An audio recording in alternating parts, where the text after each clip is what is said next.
খুব সহজেই বানিয়ে নিন বাড়িতে বাচ্চাদের জন্য সুস্বাদু রুই মাছের ঝোল। তো চলুন শুরু করা যাক। হ্যালো এভরিওয়ান, আমি সুস্মিতা আপনাদের জন্য নিয়ে এসেছি বাচ্চাদের জন্য সুস্বাদু এবং হেলদি একটা রেসিপি। প্রথমেই আমি এখানে কেটে নিয়েছিলাম আলু, কুমড়ো, গাজর, টমেটো এবং সামান্য একটু মিষ্টি আলু।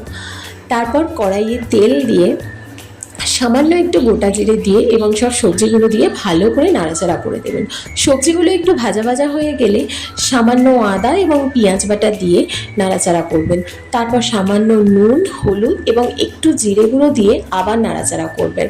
তারপর পরিমাণ মতো জল দিয়ে যখন দেখবেন সবজিগুলো সব সেদ্ধ হয়ে গেছে তখন ভাজা মাছটা দিয়ে আবার 10 থেকে 15 মিনিট ঢেকে রেখে দেবেন। তারপর ব্যাস তৈরি হয়ে গেল আপনার বাচ্চার জন্য একদম পাতলা মাছের ঝোল।